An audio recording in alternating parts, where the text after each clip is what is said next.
Today we are discussing what to consider when you are shopping around for a new venue for your gala. Hey, I'm Danny Rosa. I've helped over 400 nonprofits raise over $50 million, which means I have been in a ton of venues. And as you might have guessed, they are not all created equal. So let's get into it. First, let me tell you about a client I had who had the opportunity for an amazing free venue. It was at this gorgeous house, not even a house, a mansion in an amazing neighborhood. And this donor who, owned the mansion was willing to give it to her for free for the gala. So when you get to the mansion, it is unbelievably beautiful. It's enormous. It has a huge driveway in it. Once you go in the house, there's room after room after room, amazing artwork, decor, furniture. You could potentially imagine, all of the high-end exquisite finishings everywhere. It was unbelievably beautiful. Then you start to walk out into the backyard, and there's this large, gorgeous paved patio. It is surrounded in trees and plants and flowers. Part of it is covered with, nice, comfortable looking furniture. As you walk through the patio, there are steps that go up into a large, flat, manicured lawn, perfectly green, perfectly taken care of. Looks like it's turf. It's so green. It's absolutely gorgeous and well kept. This whole grass area is surrounded by large trees, and at the back side is a big, beautiful, serene, peaceful fountain. To live in a place like this, to be able to spend time in this backyard, it was just breathtaking. So they got this free venue. And as we started walking through and figuring out how to ensure this venue was going to work for the fundraiser, we had to bring in all the tables and chairs. We had to bring in all of the sound equipment for, the stage and the speakers and the musicians to have an area. They needed their own tent in case there was weather. We had to bring in a whole projector screen to play the video, and an extra speaker if possible for the video. We had to bring in tables and tents for the silent auction, tables and tents for the bar, for all of those little logistics. The caterers actually ended up taking a big area of this lawn because they had to have tents set up so they could have the food close enough when they went to go, put all the food down.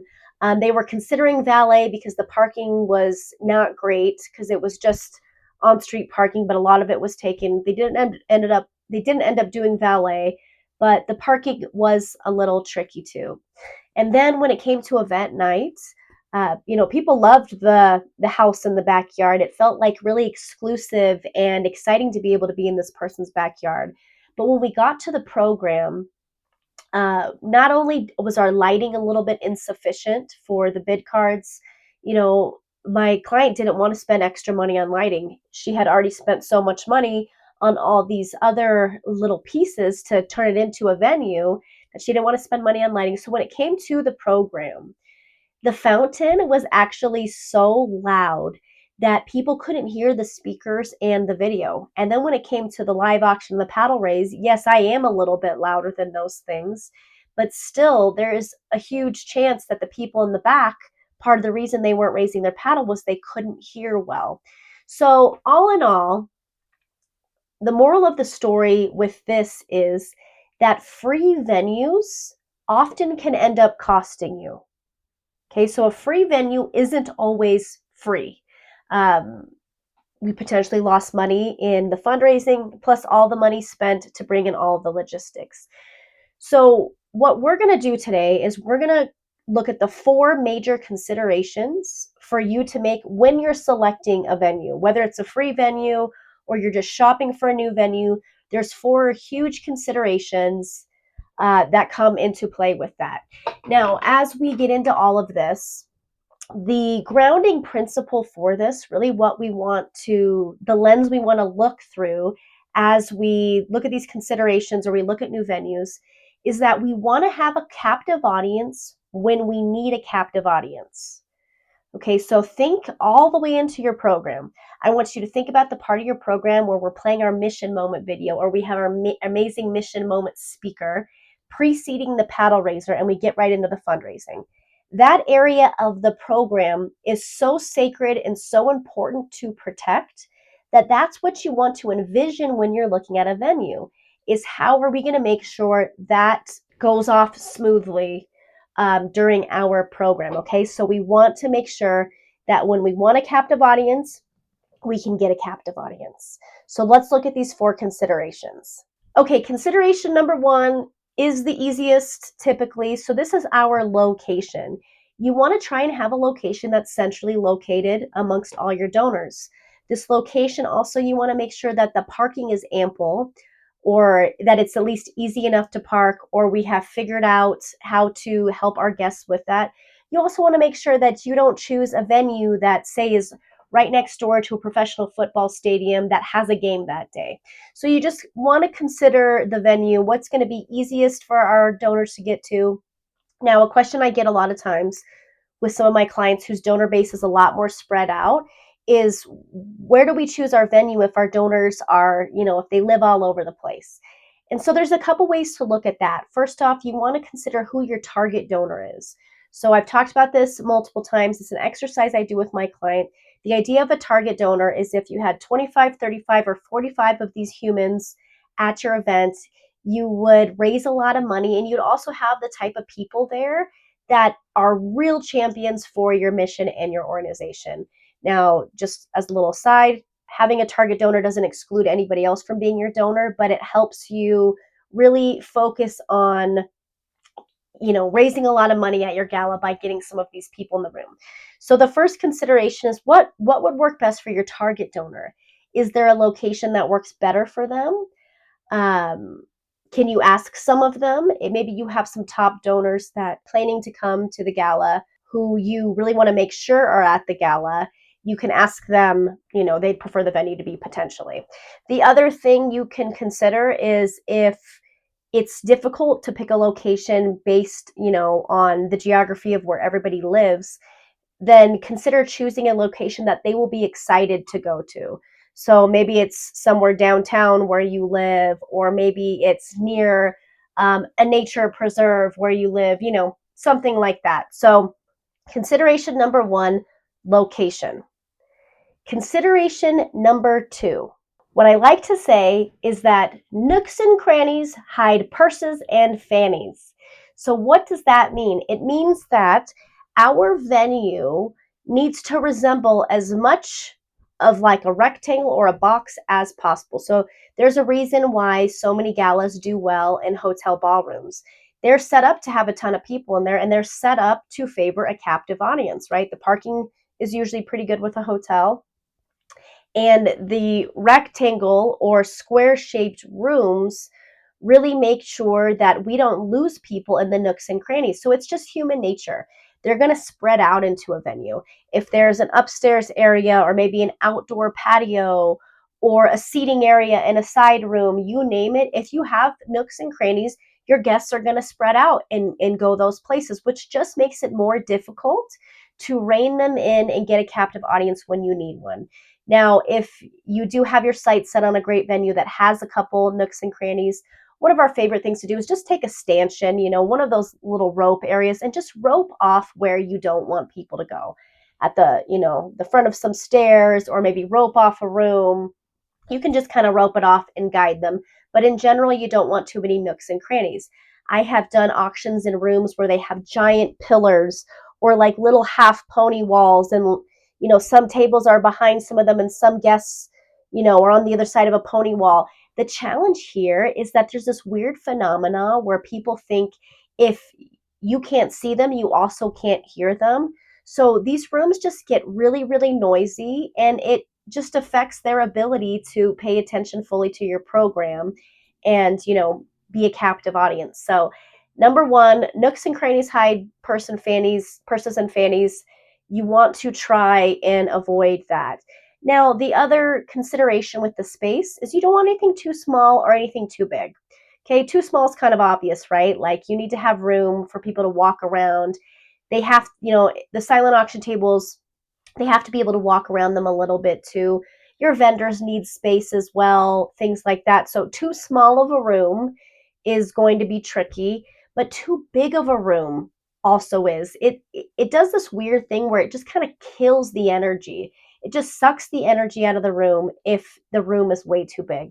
Now, one thing we've seen with some of these bigger rooms is, again, you bring in some stanchions and you stanchion off an area for the event to take place. That can kind of bring people in closer and, make the room feel a little bit smaller, but in general, you don't want too big of a room either. So again, avoid the nooks and crannies, too small or too big. Number 3 is our sound system. You have to have an incredibly powerful sound system for a gala. It's a unique situation where people do talk over speakers and definitely auctioneers. So you have to have a sound system that can overpower their conversations to hopefully help them stay quiet or at least reach the ears of the people who are trying to listen, trying to bid, and trying to donate. It's this kind of thing where, like, if conversations are about here and the sound system is here, they're going to keep going up to try and compete with the sound system. However, if your sound system is all the way up here, there is absolutely no chance of competing with the sound system. So they might just turn their attention toward it instead. Again, your hotel ballrooms are already pretty dialed in with the sound. They have their own AV teams. But when you choose a different type of venue, a non-traditional venue, a free venue, if you will, I highly recommend you get a walkthrough with an AV company at a minimum. Because again, if they can't hear all of this work that you are doing to get people in the room, get items in the room, make an amazing video, all of these things that you're doing will not pay off if people cannot hear to support you. So the sound system is more important than I can express sometimes. There's a venue here that I've worked at so many times that a lot of nonprofits like because the price is right.